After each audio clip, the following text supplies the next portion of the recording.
오늘 이 아침 저와 여러분에게 주시는 하나님의 말씀은 신약성경 로마서 제1장 8절로 13절까지의 말씀입니다. 먼저 내가 예수 그리스도로 말미암아 너희 모든 사람에 관하여 내 하나님께 감사함은 너희 믿음이 온 세상에 전파됨이로다. 내가 그의 아들의 복음 안에서 내 심령으로 섬기는 하나님이 나의 증인이 되시거니와 항상 내 기도에 쉬지 않고 너희를 말하며 어떻게 하든지 이제 하나님의 뜻 안에서 너희에게로 나아갈 좋은 길 얻기를 구하노라. 내가 너희 보기를 간절히 원하는 것은 어떤 신령한 은사를 너희에게 나누어 주어 너희를 경고하게 하려 함이니 이는 곧 내가 너희 가운데서 너희와 나의 믿음으로 말미암아 피치 아니함을 얻으려 함이라. 형제들아, 내가 여러 번 너희에게 가고자 한 것을 너희가 모르기를 원하지 아니하노니 이는 너희 중에서도 다른 이방인 중에서와 같이 열매를 맺게 하려 함이로되 지금까지 길이 막혔도다. 아멘. 오늘도 허락하신 하나님의 말씀이 저와 여러분의 생명과 마음이 될 줄을 믿습니다. 오늘도 사모하는 자에게 만족함을 허락해 주시고 줄인 자를 채워주시는 우리 주님을 분명히 믿습니다. 우리 사는 옆에 분들과 한번 나누어 볼까요? 하나님이 은혜 주실 줄을 믿습니다. 하나님 은혜 주실 줄을 믿습니다. 믿으십니까? 예, 아멘입니다. 오늘 말씀은 늘 중요하지만 정말로 중요한 말씀입니다. 조금 어렵기도 하지만 또 내가 지나온 믿음에 대한 생각들을 조금 바꾸어 갈 수 있는 그런 말씀이기도 합니다. 그렇게 사랑하는 여러분 잘 따라오시고 또 이해되지 않는 말씀들은 기록하셔서 정말 이번 한 주간 동안 이 말씀 붙잡고 기도하셔서 그 말씀이 내게 마음이 되고 생명이 되는 역사가 있기를 원합니다.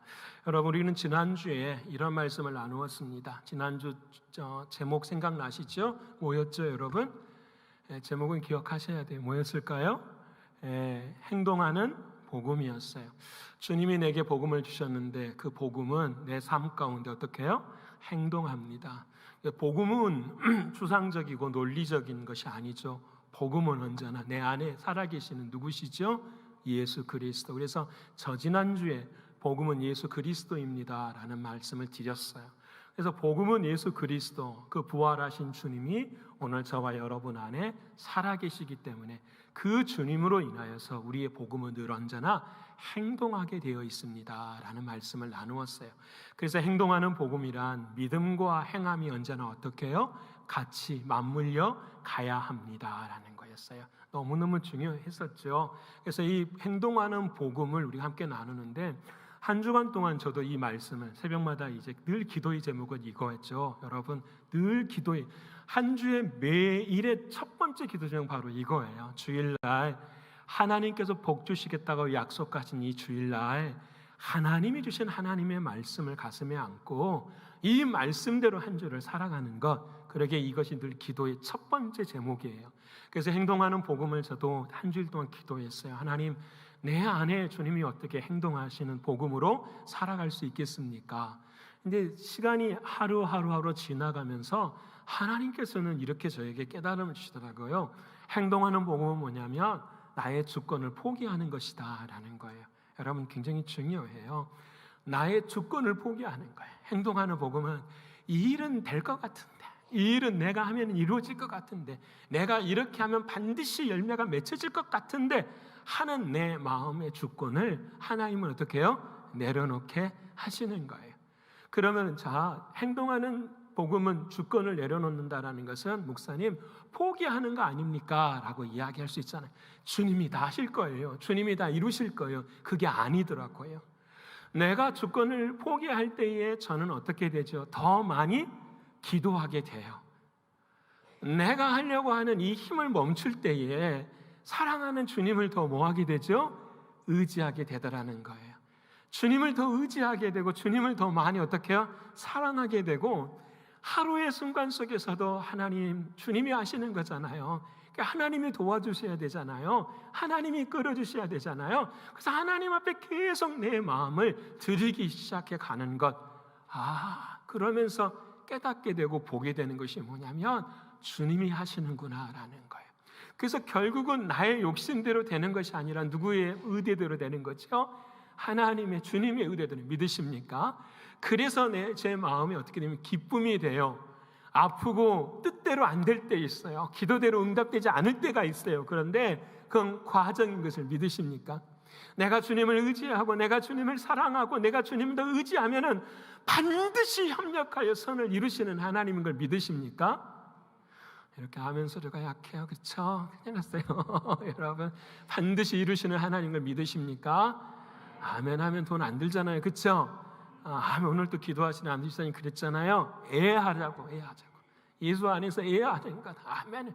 저를 보고 아멘 하는 것이 아니라 하나님, 줄인 자에게 만족하면서 사모하는 자에게 채워주시는 그 주님 앞에 아멘 하실 수 있기를 축원합니다. 여러분, 그게 진짜로 그래요. 그래서 제 마음에 그런 은혜를 가졌어요. 그렇구나. 행동하는 복음이라는 것은 하나님이, 그래서 여러분 정말 중요해요. 복음은 오늘 기도하신 것처럼 주어가 바뀌는 거예요. 이거 하나만 제 인생에 깨달아져도 우리의 인생은 너무너무 행복할 것 같아요. 자, 주님이 아세요. 보세요. 제가 하나님의 말씀을 대언하고 전해요. 근데 여러분, 이 하나님의 말씀이 제가 전하는 것이 아니라 여러분 각자가 말씀을 듣고 받은 은혜가 같아요? 달라요? 다 달라요. 이번에 주중에도 사랑하는 성도들을 만나면 성도님들이 그래요. 목사님, 이런 것의 은혜를 받았습니다. 이런 모든 은혜 받은 사람들의 영역과 부분들이 다 달라요. 누가 역사하시기 때문에 그럴까요? 주님이 역사하시기 때문에. 믿으십니까? 여러분, 이 순간순간에도 사람이 행하는 것이 아니라 주권을 주님 앞에 드릴 때에 사랑하는 주님이 어떻게 해요? 인도하시고 역사하셔서 한 사람 한 사람을 어떻게 하세요? 깨우시는 거예요. 믿으시죠? 여러분, 깨우세요. 그래서 그 믿음 붙잡고 살아갈 수 있도록 행하시고, 우리들이 지난 수요일날 배웠어요. 우리의 인생의 마지막은 무엇이 하나님의 나라에 들어가요? 옆에 분 합시다. 영원히 하나님의 나라에 들어갑니다. 영원히 하나님. 믿으십니까? 나의 영혼이 진짜 구원받았는가?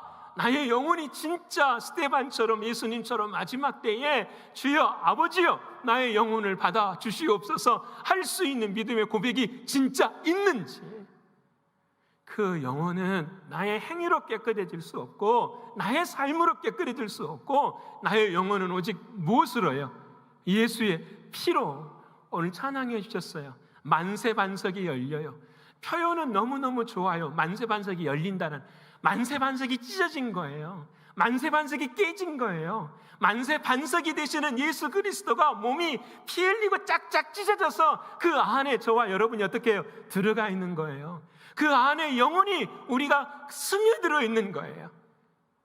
여러분, 그 살아있는 예수님의 보혈이 내 안에 있다고 한다면 우리의 신앙은 어떻게 해요? 달라져요. 그 주님이 지금 내 안에 살아있으면 우리들의 마음은 달라져요. 여러분, 그것이 믿음이잖아요. 그렇죠? 이것이 행동하는 복음이에요. 사랑하는 여러분, 여러분의 영혼이 만세반석 안에 들어가시기를 축원합니다. 입으로만 되는 것이 아니라 어떻게 해야 될까요? 진짜 하나님의 말씀하시는 앞에 주권을 내어놓으실 수 있는 여러분 되기를 소원합니다. 그것이 진리거든요. 오늘 바울이 그랬어요.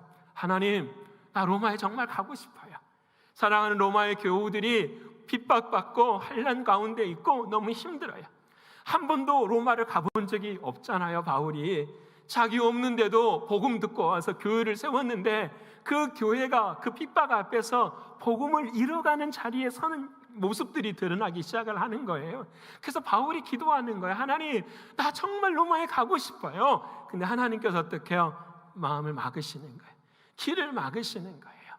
그래서 이 간절한, 다시 말하면 복음의 빚진 자가 된 바울의 그 마음이 오늘 성경에 기록이 되어 있어요. 예수 그리스도의 십자가로 구원받은 저와 여러분들의 마음이 오늘 누구의 마음처럼 돼야 되죠? 바울의 마음처럼 돼야 돼요. 믿으십니까? 그래서 오늘 제목이 복음의 빚진 자의 마음이에요. 오늘 저와 여러분의 마음은 어떠합니까? 라는 거예요. 자, 여러분, 중요한 것은 마음이 중요해요. 여러분, 마음은 다른 게 아니에요. 여러분, 마음 있죠? 어디 있을까요? 우리 안에 있잖아요. 그렇죠? 마음이 내 안에 있어요. 믿으십니까? 네, 마음이 내 안에 있어요. 그런데 여러분, 이 마음에 대해서 성경에는 굉장히 중요하다고 말씀을 하세요. 잠언 4장 23절에 너무너무 중요한 말씀을 하시는데 이렇게 말씀하세요. 우리 같이 한번 읽어볼까요? 잠언 4장 23절, 자 시작. 모든 지킬 만한 것 중에 더욱 내 마음을 지키라. 생명이 근원이 이에서 남이니라. 아멘.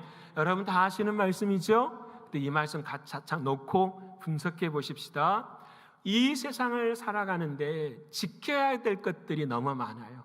붙들어야 될 것들이 정말 많은데 붙들고 지키는 것 중에서 모든 것의 근원이 되는 것이 뭐냐면은 마음이라고 말씀을 하세요. 더욱 내 마음. 그러니까 여러분 경제적으로도 뭐 사업적으로도 모든 자녀들 이 모든 것들의 시작점은 어디라고 말씀하는 거죠? 마음이라고 말씀하세요. 그 마음에서 뭐가 남이라? 내 생명의 근원이 이에서 남이니라. 마음 안이 생명의 근원이라. 다시 말하면 생명이 마음으로부터서 시작된대요. 여러분, 저와 여러분의 생명은 몇 가지가 있어요? 두 가지가 있죠. 한 가지 생명은 뭐죠? 육신의 생명이에요. 육신의 생명은 마음으로부터 나오지 않아요. 주님께서 주는 육신의 생명은 육신의 생명일 뿐이에요. 근데 우리가 육신의 생명이 중요한 것이 아니라 어디가 더 중요하다라는 거죠? 영의 생명이 중요하다라는 거. 그래서 그 영의 생명을 어디에 두었다라는 거죠? 마음에 두었어요. 이해되십니까? 내 마음에 하나님이 주신 영의 생명이 내 마음에 있다라는 거예요. 여러분, 영의 생명이라는 말을 한 단어로 확 합치면 뭐가 되는 거죠? 영생이 되는 거잖아요. 그렇죠? 영생이. 주님, 내 마음에 이해되시죠? 너무 쉽죠? 제가 잘 설명하고 있죠, 여러분? 그렇죠? 네. 반응을 해주셔야 돼요. 자, 다시 합시다. 마음에 생명의 근원이 여기서 난다는데 그 생명은 육신의 생명이 아니라 영의 생명이래요. 그럼 영의 생명이라는 말을 한 단어로 붙이면 뭐가 되죠? 영생이잖아요. 영의 생명이니까. 그러면 영생이라는 것은 무엇이냐? 요한복음 17장 이렇게 말씀하시죠. 전능하신 하나님과 그의 보내신 자 예수 그리스도를 아는 것이 무엇이라? 영생이라 말씀하는 거예요. 내가 죽어서 천국 가는 것이 영생이 아니라 오늘 나의 삶의 자리 속에서 전능하신 하나님과 그의 보내신 자 예수 그리스도를 내가 뭐 하는 거? 아는 것. 어디에서 알아요? 마음에서 하는 거예요. 그것이 영생인 거예요. 여러분, 내가 죽으면 천국 가는 이것이 영생의 결론일 수도 있지만 오늘 이 땅에 사는 동안 진짜 내 마음의 영원한 생명, 천국 가는 생명은 어디에 있냐면 내 마음이 누구를 아는 거예요? 하나님과 예수님을 아는 거예요. 근데 우리의 마음은 원래 하나님과 예수님을 처음에는 알았지만 알 수 없는 인생이 되었잖아요. 무엇으로? 죄로 인해서요. 그래서 우리는 하나님을 몰라요. 죄가 있는 자는 예수님을 절대 몰라요. 우리들의 마음에 죄 사함을 받지 못하면 하나님의 말씀이 절대로 들어오질 않아요. 들어와도 흘러가요. 내 삶의 밑으로 다시 말하면 떡이 안 돼요. 생명의 양식이 안 돼요. 그래서 여러분 종교 생활을 하게 돼. 예배당에 나왔다가 주일날 그렇게 해서 살아가는 인생. 여러분 얼마나 안타까워. 그래서 여러분 이 영생이 내 마음의 주인이 되어 살아가는 이것은 그 마음의 영이 회복되는 유일한 길은 하나뿐이에요. 예수 그리스도의 십자가의 보혈 뿐인 거예요. 믿으십니까? 왜냐하면은 목사님 마음을 깨끗하게 한다는데 왜 예수님의 보혈이 필요합니까? 마음이 깨끗하지 못하는 이유가 뭐예요? 죄 때문에 그런 거잖아요. 그 죄를 이 세상에서 깨끗하게 하는 유일한 것은 뭐밖에 없어요? 예수님의 십자가의 피밖에 없는 거예요. 그 피가 오늘 내 마음에 찾아와 주시니 내 안에 영의 생명이 일어나기 시작하는 거예요. 무슨 말인지 이해되시죠? 그래서 여러분 영의 터가 어디예요? 내 마음인 거예요. 그래서 목사님 그러면 영의 터가 내 마음이 어떻게 좀 더 성장해 갈 수 있을까요? 깨달아질 수 있을까요? 주님이 요한복음 6장 13절에 말씀하신 내가 너에게 이른 말이 영이요 뭐라? 생명이라. 하나님의 말씀을 먹으면 먹을수록 내 마음이 어떻게 해요? 깨끗해지기 시작하는 거예요. 생명이 자라는 거예요. 하나님의 말씀을 먹으면 먹을 때마다 어떻게 해요? 성령께서 주 예수 그리스도의 십자가의 보혈을 깨닫게 하시고 너 때문에 죽었어, 너의 죄 때문에 예수님이 죽었다라는 그 사실을 알게 하심으로 우리들의 마음이 어떻게 해요? 더욱더 주님 안에 정결하게 되는 거예요. 다윗이 죄를 지었어요. 다윗이 밧세바를 간음하고 그 남편 우리아를 쥐고 난 다음에 숨겼어요. 아무도 모르겠지라고 생각했는데 나단이 알고 있었어요. 나단이 와서 죄를 지적했어요. 그러자 눈물을 흘리면서 다윗이 회개를 해요. 그런데 시편 51편을 보면 잘 보세요. 하나님, 나를 우슬초로 씻겨주세요. 우슬초가 뭐냐면 6월절에 어린 양의 피를 묻혀다가 문 인방과 문 지방에다가 피를 뿌리는 거예요. 여러분 이해돼? 그게 우슬초예요. 하나님 우슬초로 내 마음에 어떻게 뿌려주세요. 그렇게 되면 어떤 일이 일어나는가? 이렇게 말해요. 하나님이여, 내 속에 정한 마음을 창조하시고 예수의 피로 그 마음을 창조해 깨끗하게 해주시고 그리고 그 안에다가 정직한 영을 어떻게 해주세요? 새롭게 해주시옵소서. 다시 주님을 사랑하는 그 마음으로 그 영이 어떻게 해주세요? 회복되게 하여 주시옵소서. 이게 마음이에요. 여러분, 이 마음이에요. 사랑하는 여러분, 우리가 가져야 될 마음은 바로 이 마음이에요. 근데 이 마음을 갖지 못할 때가 있어요. 알렉산더라고 하는 대왕이 있었어요. 여러분 아시는 것처럼 젊은 나이에 전 유럽과 아시아 이쪽까지도 다 정말 지배해버릴 정도의 능력을 가진 이 알렉산더 대왕이 있어요. 근데 알렉산더 대왕에게 중마고우의 친구가 어릴 때부터 함께 있었던 친구가 있었어요. 그 친구가 누구냐면 클레멘스라는 친구였어요. 그래서 전쟁에 나가면은 알렉산더가 위험할 때도 이 클레멘스가 앞에서 다 막아주고 다 이렇게 해주면서 정말 오른팔과 같은 사람이 되었었어요. 근데 어느 정도 정복 전쟁이 다 끝나는 그때에 잔치를 하게 됐었는데 술을 서로들 많이 먹다가 이 클레멘스가 부하들 앞에서 알렉산더의 약점을 이야기한 거예요. 어릴 때부터 자라왔으니까 약점이 있지 않았겠어요. 그 약점을 딱 이야기를 하니까 알렉산더가 화가 나가지고 그냥 죽이려고 한 건 아닌데 창을 들어서 던져버렸어요. 근데 그게 마저 죽어버렸네, 친구가. 여러분, 알렉산더가 이 일이 너무 괴로워가지고 신하들 앞에서 자살을 하려고 해요. 내가 이 마음이 너무 힘들어서 내가 정말 스스로 목숨을 끊어야 되겠다. 근데 신하들이 만류를 하죠. 근데 이 사람이 알렉산더가 죽을 때까지 그의 마음 가운데 뭐가 있냐면 이 일이 자기 마음 가운데 심겨져 있는 거예요. 왜 제가 이런 말을 하냐면 누구에게나 이런 마음이 있어. 억울한 마음도 있고 분한 마음도 있고 슬픈 마음도 있고 안타까운 마음도 다 있어요. 누구에게나 다 있어요. 그런데 여러분, 이 마음은 잘 들으셔야 돼요. 이 마음은 예전에 내가 예수를 믿지 못한 나의 마음이라는 게 중요해요. 예수를 믿지 못한 나의 마음. 근데 우리는 신앙생활을 하면서도 어떻게 하냐면 이 예수를 믿지 않았을 때 있던 이 마음이 그냥 내 마음이라고 생각해요. 그래서 교회 생활을 할 때에도 서로 간에 이야기를 하다가 이렇게 뭐랄까 뭐라고 하죠? 정결하지 못한 이야기를 할 때에도 서로 동의하는 거예요. 서로 맞다고 생각하는 거예요. 다른 사람에 대한 뒷담화를 막 해도 그것이 맞다고 생각하고 동의하는 거예요. 왜? 우리들의 마음이 원래 무슨 마음이니까? 타락한 마음이니까. 내가 예수를 믿고 내가 교회를 오늘처럼 예배를 드리고 그래도 그러기 때문에 내 마음에 나오는 모든 생각과 마음은 맞다고 생각해. 내가 30년, 40년 교회 신앙생활을 했는데 내가 믿음이 4대째, 5대째 들어가는 집안인데 그래서 내가 생각하는 모든 것들은 전부 다 맞다라고 생각을 해요. 여러분, 이것이 거짓된 마음이라는 거예요. 진짜 마음은 어떤 마음이냐면은 거듭난 마음이라는 거예요. 그 마음은 누가 주인된 마음이냐면 주님이 주인된 마음이에요. 그래서 요한일서를 보면 사랑하는 하나님께서 성도들에게 말해요. 사랑하는 사람들아, 너희가 진짜 하나님의 사람인지를 증거할 길이 있다. 세상에는 그 하나님의 사람이라고 증거하는 방법이 딱 세 가지가 있는데 그 세 가지가 무엇이냐? 첫 번째는 뭐예요? 요한일서의 물이에요.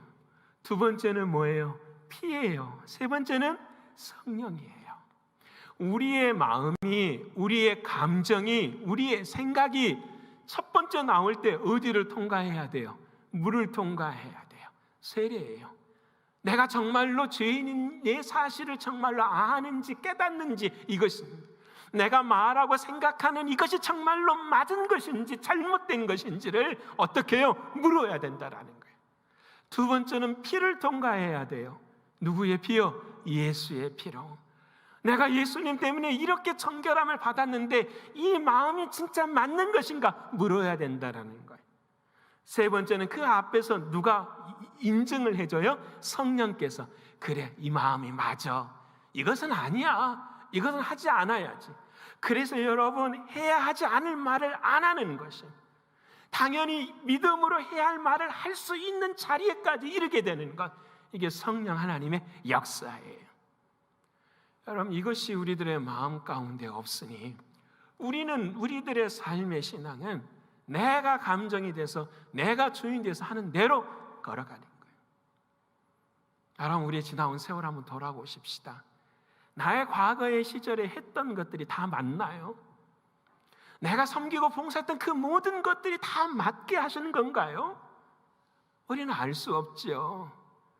맞은 것도 있을 수도 있고 부족한 것도 있을 수 있어요. 중요한 것은 그것이 중요한 것이 아니라 그 모든 것들을 위해서 믿음으로 내 마음 가운데 역사하느냐라는 거예요. 지금 내 마음이 거듭난 마음으로 사느냐, 이것이 주님이 원하시는 것이라는 거예요. 사랑하는 여러분, 오늘 저와 여러분의 마음이 이 거듭난 마음 되기를 축원합니다. 오늘 바울이 그런 거예요. 주님 앞에 안타까워서 나를 못 가게 하신 하나님 앞에 짜증도 낼 수도 있고 하나님 앞에 원망할 수도 있는데 바울은 그렇지 않았어요. 모든 삶의 자리 속에서 어려운데 그 바울은 그 모든 거짓된 감정을 십자가 밑에 내려놓고 무슨 눈으로 바라보는 거야? 믿음의 눈으로 바라보는 거야. 주님이 하실 거야. 주님이 능력 주실 거야. 주님이 은혜 주실 거야. 그리고 사랑하는 교우들에게 자신들의 마음을 보여주기 시작합니다. 사랑하는 여러분, 오늘 저와 여러분도 적용하기를 원합니다. 내 가정에서, 그리고 지금 예배를 드리는 저와 여러분의 삶의 자리 속에서도 누구의 마음으로 지금 하나님 앞에 예배를 드리십니까? 내가 사랑하는 남편과 아내와 자녀들을 만나는 그 자리 속에서도 누구의 마음으로 그들을 만나고 함께 하십니까? 내 안에 주님이, 부활의 주님이 살아계신 주님이라고 한다. 그 주님으로 인하여서 시작되는 일들이 우리의 삶 가운데 일어나기를 축원합니다. 이것이 거듭난 마음. 옆에 분하고 할까요? 당신의 마음은 거듭났습니다. 당신의 마음은 거듭났습니다. 믿으세요? 네, 우리들의 마음은 거듭나. 그렇게 살 걸 믿으시죠? 한 번 더 합시다. 거듭난 마음으로 살겠습니다. 거듭난 마음으로 살겠습니다. 그럼 이제 앞으로 어떻게 살아야 될까요? 우리 기쁘고 감사하는, 누가 막 속상하게 막 해도 어떻게 해야 될까요? 그것에 반응하는 마음은 나의 거짓된 타락된 마음이에요. 여러분, 믿음의 마음은 그것을 들고 일어서는 마음이에요. 주님을 통과하는 마음이에요. 오늘 첫 번째 바울이 하는 마음, 오늘은 조금만 할게요. 첫 번째 마음은 어떤 마음이냐면 바로 이런 마음이었어요. 복음의 자의 마음은 감사하는 마음이었어요. 오늘 8절 한번 읽어볼까요? 우리 8절 한번 함께 힘을 내서 읽어보자. 시작. 먼저 내가 예수 그리스도로 말미암아 너희 모든 사람에게 관하여 내 하나님께 감사함은 너희의 믿음이 온 세상에 전파됨이로다. 아멘. 저를 좀 보세요. 바울이 복음에 비쳤는데 가지 못하는 상황 속에서도 마음이 드러나기 시작한 거예요. 그런데 그 마음의 첫 번째 드러난 마음이 뭐냐면 감사한 마음이래요. 근데 상황을 생각해 보면 전혀 감사하지가 않아요. 첫 번째는 로마의 교우들도 핍박받고 환난받고 죽어가니 순교하니 그의 마음도 무거운 마음일 거예요. 그렇게 힘들고 어려운 상황을 감사합니다 하기가 어렵잖아요. 우리도 팬데믹 지나면서 그렇잖아요. 장사가 어렵고 참 황당한데 막 돈이 들어가고 말도 안 되는 일들이 내 삶 가운데 일어나면 감사하는 마음이 사실은 없죠. 왜냐하면 힘들거든요. 진짜. 그러니까 옛날의 마음은 감사하지 못하는 마음이 생겨요. 바울도 그럴 수 있어요. 바울은 로마 교인들뿐만 아니라 바울 자신도 마찬가지였어요. 하나님이 막으시니까 감사하는 마음 생기기가 어려웠겠죠. 근데 이 로마서를 기록한 고린도 지역에서 바울의 모습은 어떠했는지 궁금하잖아요. 바울은 로마의 고린도에서 행복한 모습으로 이 로마서를 썼을까? 그렇지 않은 거예요. 고린도 전서를 보면은 바울의 마음이 나와요. 여러분 아시는 것처럼 바울의 마음이 어떻게 기록이 되어 있냐면 고린도 전서 4장 9절에 이렇게 마음을 표현하고 있어요. 우리 같이 한번 읽어볼 거죠. 시작. 내가 생각하건대 하나님이 사도인 우리를 죽이기로 작정된 자 같이 끄트머리에 두셨으며 우리는 세계 곧 천사와 사람에게 구경거리가 되었노라. 여러분, 죽이기로 작정된 자들의 끄트머리에 두셨대요. 그러니까 그 다음 순서가 누구라는 거죠? 바울이라는 거예요. 여러분, 하룻밤도 편안하게 못 잤을 것 같아요. 이제 내 차례네 라고 생각한. 근데 그것뿐만 아니라 세상의 사람들이, 그곳에 있는 모든 사람들이 바울을 손가락질하며 뭐 시켰다라는 거죠? 구경거리. 야, 너가 믿는 하나님을 믿으니까 너의 모습이 이렇느냐. 매일 쫓겨다니고 핍박받고 훈련받는 그게 너 신앙이 잘못됐기 때문에 그런 거 아니냐. 사람들은 바울을 향하여 계속해서 손가락질하는 거예요.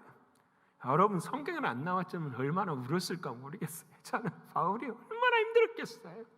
아무도 없는 곳에 얼마나 힘들고 어려움. 여러분, 그런데 이 마음을 가지고 있는 상황 속에서 바울은 뭐라고 하냐면 감사합니다 라고 고백을 하고 있는 거예요. 자, 그럼 우리는 기억해야죠. 감사는 상황이나 환경이 감사가 아니라는 것을 알아야 돼요. 여러분, 오늘 진짜 감사한 것, 여러분 잘 들어야 돼요. 진짜 감사한 것이 8절 다시 보여주시면, 자, 8절 말씀, 오늘은 말씀만 보십시다. 자, 보세요. 먼저 내가 예수 그리스도로 말미암아 너희 모든 사람에게 관하여 내 하나님께 감사하면. 자, 보세요. 감사해 다. 근데 그 감사의 내용이 무엇이냐라는 거예요. 무엇 때문에 감사하느냐면은 너희 무엇이 믿음이 온 세상에 전파됨 이로다라는 거예요. 바울이 지금 감사하는 내용은 뭐예요? 로마의 교인들의 사람들이 아니라 그보다 더 깊은 것을 감사하고 있는 것이 뭐라는 거죠? 믿음이라는 걸 감사하고 있는 거예요. 여러분, 이게 참 중요해요. 왜 믿음을 감사할까라는 거예요. 여러분, 믿음은 무엇이죠? 예수 그리스도시잖아요. 여러분, 사도를 사랑하는 바울의 마음 가운데 이게 너무 감사한 거예요. 자, 우리는, 자, 봐요. 내가 감사할 때 뭘 감사하냐면 하나님이 내게 믿음 주셔서 내게 능력 가진 걸 감사해요. 내가 하나님 이렇게 해주셔서 하나님이 나에게 이런 능력 주셨어요 하고 그 능력에 베푸신 은혜를 감사해요. 그런데 오늘 바울은 그렇게 하지 않아요.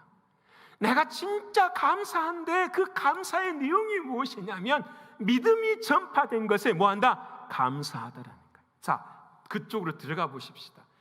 로마의 교인들이 로마의 병사들 앞에서 막 창에 칼에 찔려 죽여요. 사람들이 예수를 믿는다는 것 때문에 죽고 있는 상황이에요. 근데 여러분, 사람은 죽어지는데 그 죽어지는 자리에 믿음이 더 어떻게 되는 거예요? 전파되어지는 거예요. 그러면 믿음은 살아있는 거예요? 죽은 거예요? 살아있는 거잖아요. 그 믿음이 누구시니까? 예수 그리스도. 그래서 히브리서 12장에 말하죠. 믿음의 주인이시요 온전케 하신 누구를 바라보자? 예수를 바라보자. 여러분, 우리가 감사하는 거 오늘 이 아침에 생각해 봅시다. 뭘 감사하십니까? 여러분, 내 인생에 진짜 감사한 것은 예수 그리스도, 그분 때문에 감사하십니까? 저는 우리 사랑하는 신광의 모든 성도들이 이 믿음 앞에 흔들리지 않기를 소원합니다. 내가 감사할 수 있는 유일한 건 누구 때문에? 예수 그리스도, 그분 때문에. 그분이 내 인생의 감사의 조건이고 대상이라고 내용이 된다면 우리는 어떻게 해요? 하나님 앞에 감사하지요. 사랑하는 성도 여러분, 세상은 믿음의 대상이 다 될 수가 있어요. 사람도 마찬가지고 상황도 환경도 다 마찬가지. 하지만 다 변하고 어떻게 해요? 다 없어져요. 여러분 아시죠? 제가 이 말씀 안 해도 여러분 아시죠? 나의 건강도 내 곁에 있는 모든 다 변하고 사라지는 것이 그게 하나님의 뜻이에요. 하지만 이 세상에서 영원히 변치 않는 감사의 대상이 있는데 그분이 바로 예수 그리스도. 믿으십니까? 그래서 오늘부터 우리는 생각해야 돼요. 내가 진짜 무엇을 감사하고 있는지를 생각해야 돼요. 사랑하는 주님 때문에 감사하실 수 있기를 축원합니다. 예를 들어볼게요. 베드로하고 요한이 예수님 부활 은혜 경험하고 사도행전 2장에서 막 성령의 은혜를 막 경험하고 너무너무 감사했어요. 자신의 죄 사함 받고 주의 능력이 함께 하셔서 감사해서 그날 성전에 이제 기도하러 가잖아요. 성전에 기도하러 가는데 성전 미문에 누가 앉아 있는 거죠? 나면서부터 걷지 못한 자가 앉아 있었던 거예요. 그래서 이 사람이 너무나도 불쌍하게 보여서 베드로가 이야기를 하죠. 뭐라고 선포하죠? 은과 금은 내게 없거니와 내게 있는 것 곧 나사렛 예수 그리스도의 이름으로 명하느니 일어나 모아라 걸으라. 그랬더니 이 사람이 진짜 일어났어요. 믿으십니까? 이렇게 따뜻하세요. 믿으시죠? 아멘. 그래서 이 사람이 일어나서 걷기도 하고 뛰기도 하면서 참여하면서 어디로 들어가요? 성전 안으로 들어가요. 우리는 여기까지만 생각해요. 은과 금은 없지만 예수의 이름만 가지고 있으면 우리는 뭐한다? 일어나 설 수 있는 거구나. 맞아요. 맞습니다. 근데 일어나 서는데 예수 그리스도 그 이름의 믿음이 무엇인가? 이걸 우리가 모르는 거죠. 그 믿음을 그 다음에 설명을 해요. 사람들이 베드로를 이제 회당 앞에 붙잡아둬요. 당신이 진짜 능력 있는 사람입니다. 진짜 당신은 능력 있는 사람입니다. 그때 베드로가 정색을 딱 하고 사도행전에 이렇게 3장의 이야기를 해요. 잘 들어보세요. 개인의 권능과 경건으로 이 사람을 걷게 한 것처럼 너희가 왜 우리를 주목하느냐. 자, 베드로를 앞에 놓고 베드로가 고백하는 거예요. 왜? 개인의 경건과 능력으로 이 사람을 걷게 한 것처럼 너희가 왜 우리를 주목하느냐. 이 말씀 앞에 우리 다 걸리잖아요. 우리는 개인의 권능과 경건을 어떻게 해요? 더 우상시하거든요. 개인의 권능과 경건을 더욱더 우리의 신앙의 모든 모습들이 다 그렇게 되는데 베드로는 그렇게 말하잖아요. 왜 그것에 주목하느냐? 그렇지 않다라는 거예요.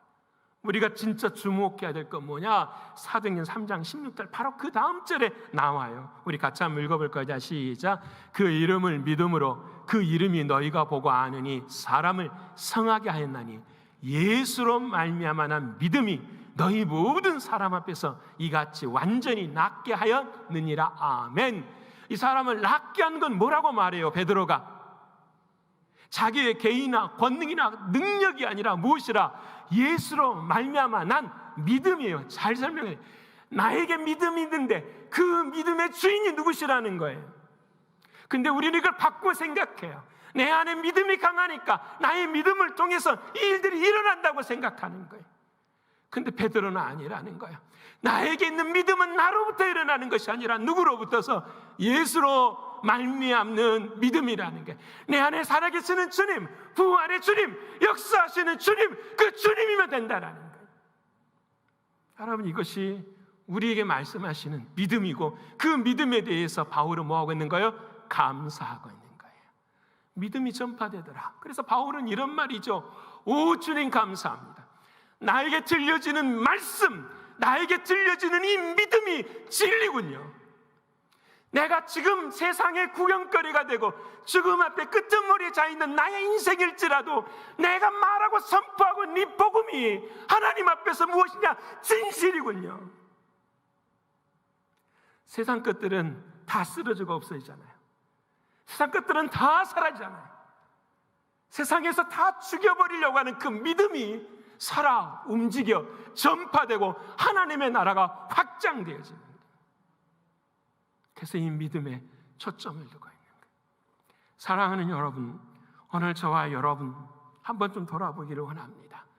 우리는 감사를 상황이나 환경의 결과를 보고 하고 있지는 않습니까? 오직 내 안에 계시는 그 주님이 일하시는 그것이 나를 향한 믿음이라는 사실을 기억해야 하는 것입니다. 그래서 여러분이 감사라는 단어는 성경에서 이 감사 안에 헬라어로 카리스라는 단어가 들어있어요. 이 카리스라는 이 단어에는 성경에서 이 단어가 품고 있는 또 다른 단어들이 있는데 그것이 뭐냐면 감사가 카리스가 들어있는 또 한 가지 단어는 뭐냐면 은혜라는 거예요. 그래서 감사라는 것은 뭐예요? 은혜. 옆에 분 합시다. 감사는 은혜입니다. 감사는 은혜. 감사를 할 수 있는 것도 뭐예요? 은혜예요. 여러분이 이미 예수 그리스도의 은혜를 받았기 때문에 그 다음에 이 감사 안에 카리스가 들어가서 은혜가 되는데 그 은혜 안에 카리스가 들어있는 그 단어가 또 어떻게 표현하냐면 여러분 잘 아는 성찬에 들어있어요. 유카리스트에. 주님의 살과 피가 뭐예요? 은혜이고 감사라는 거예요. 예수 그리스도라는 거예요. 그래서 여러분 주님이 말씀하시죠. 바울에게 범사에 감사하라. 주님 어떻게 감사할 수 있나요? 너 안에 주님이 함께 하셔. 주님이 일하셔. 그러니까 너는 범사에 뭐 할 수 있어? 감사할 수 있어. 주님 그것이 나에게는 무엇이네요? 은혜입니다 라고 고백하는 거예요. 그 주님의 살과 피를 내가 늘 먹을 수 있어서 하나님 앞에 뭡니다? 은혜입니다 고백하는. 믿으십니까? 성경을 읽지 않으신 분들은 살과 피가 못 먹는 사람들. 여러분 정말 그래야 돼. 제가 새벽에도 말씀드리죠. 아침에 뭐 먹을까, 점심에 뭐 먹을까, 저녁에 뭐 먹을까 고민하는 것처럼 하나님의 말씀을 읽기를 뭐 하셔야 돼요? 읽으셔야 돼요. 고민하셔야 돼요. 그게 우리들의 삶이에요. 그렇지 않고서는 우리는 허울 좋은 껍질로 살아가는 거예요. 몸의 모습은 거룩하게 보여요. 근데 하나님의 말씀이 살아있지 못하면 어떻게 해요? 나중에 다 끝나버려요. 내 인생의 마지막 때에 붙들 수 있는 것이 아무것도 없어요. 어떻게 하시려고 그래요? 우리의 삶의 마지막 자리에 어떻게 뭘 붙드시려고 그 죽음의 마지막을 넘어서실 수 있겠어요? 내 안에 지금 안에 예수가 살아있지 않으면, 그 주님이 붙어있지 않으면 어떻게 감당할 수 있겠어요? 사람 정말 그렇잖아요. 그래서 이번 드라마 봐볼 때 제가 그런 말씀 우리 드렸어요. 자, 우리는 예수님 앞에 서요. 믿으십니까? 옆에 분 합시다. 당신은 예수님 앞에 섭니다. 당신은 예수님 앞에 섭니다. 자, 섰다고 합시다. 오늘 이 아침에 자, 섰다고 하십시다. 각오를 해보십시다. 여러분 섰어요. 주님은 잘생기셨을까요? 못생기셨을까요?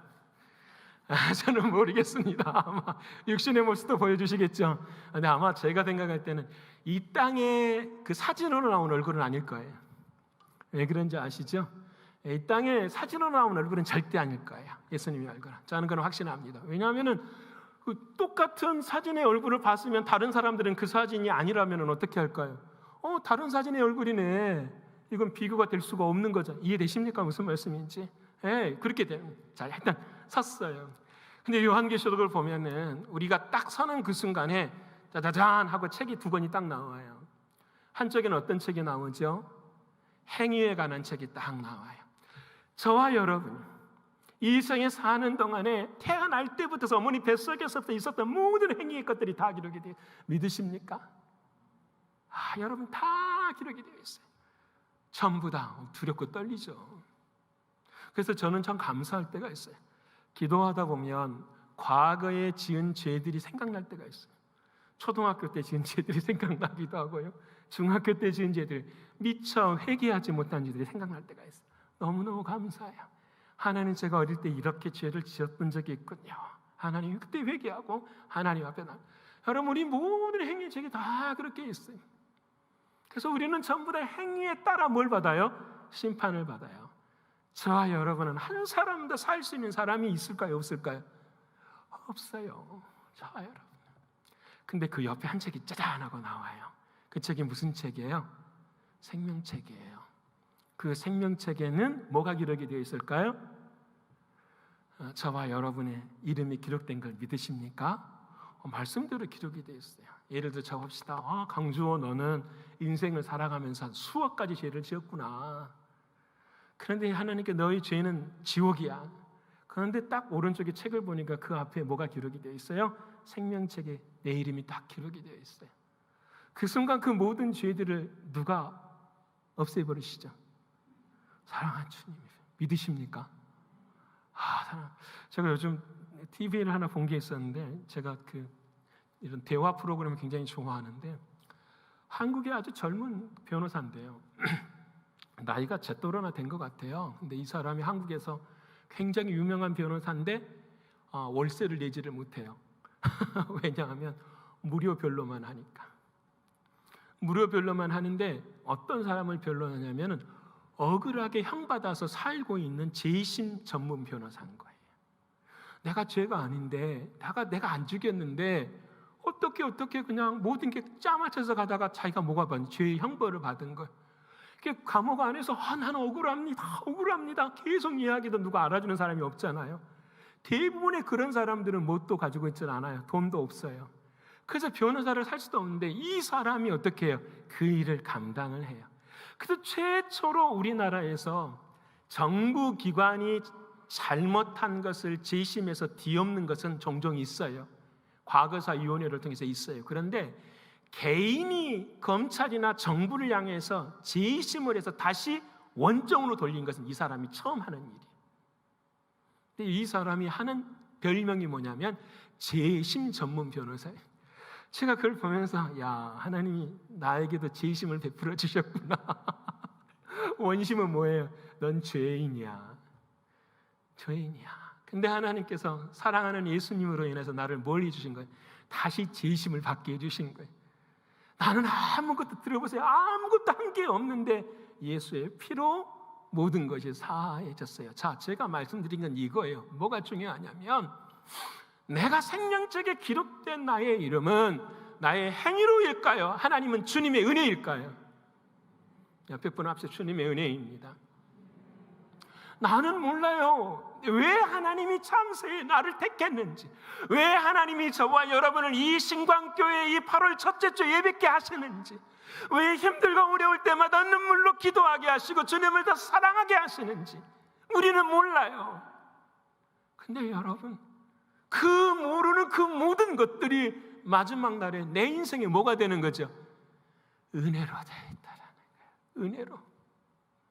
여러분, 이게 얼마나 감사해요.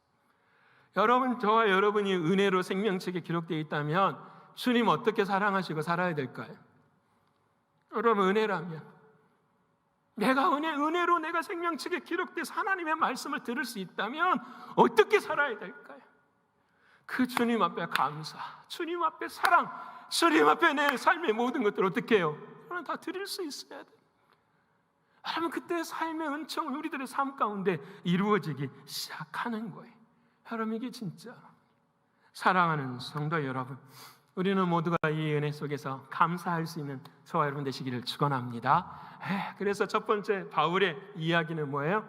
감사해요. 감사하는 마음을 가질 수밖에 없는 거예요.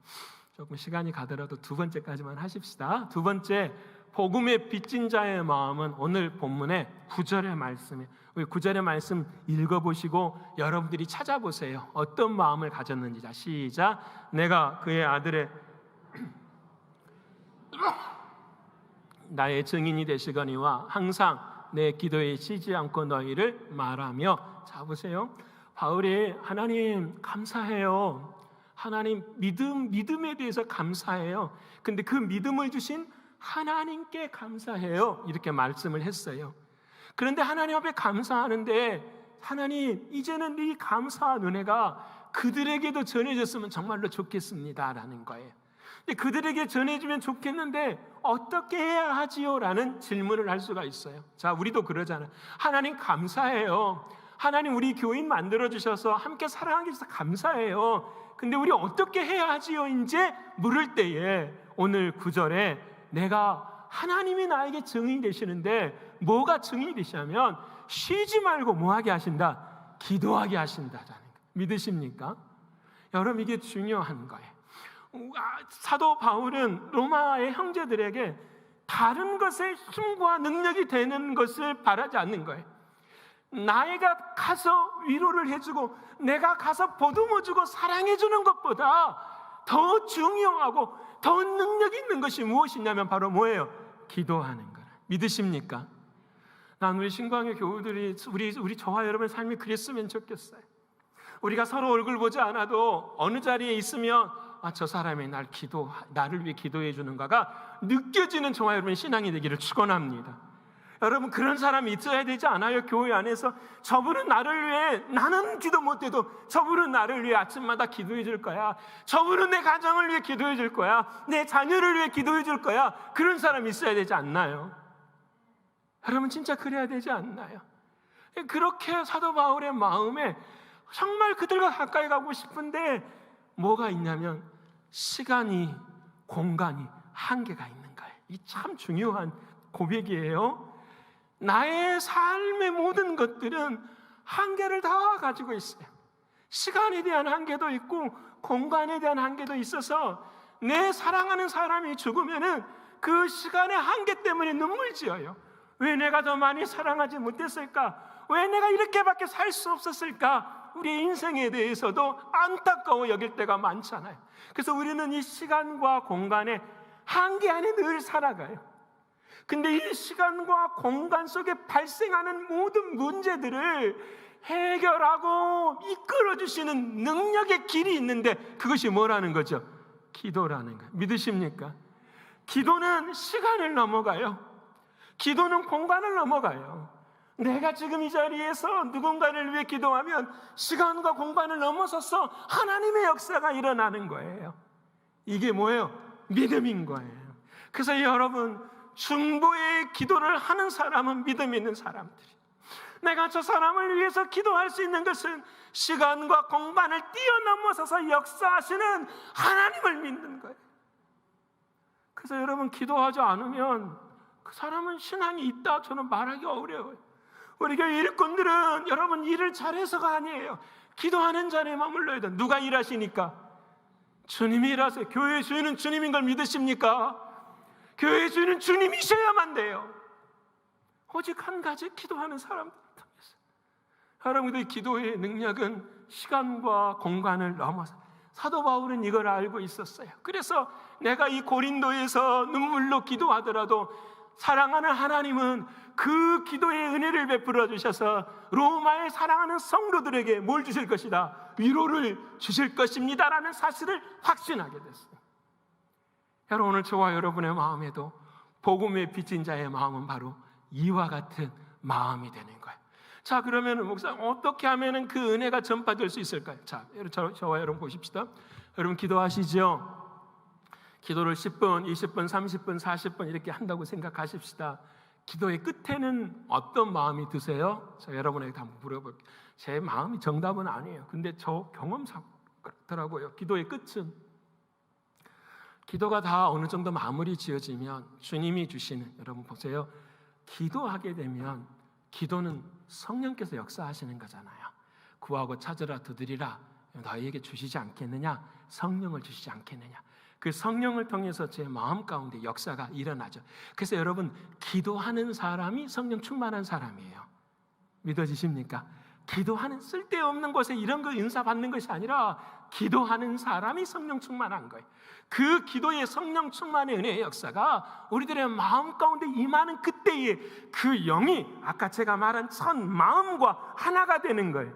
그래서 고린도 9장 3장 17절에 주는 영이시니 주의 영이 계시는 곳마다 주와 합하는 자는 한 무엇이라?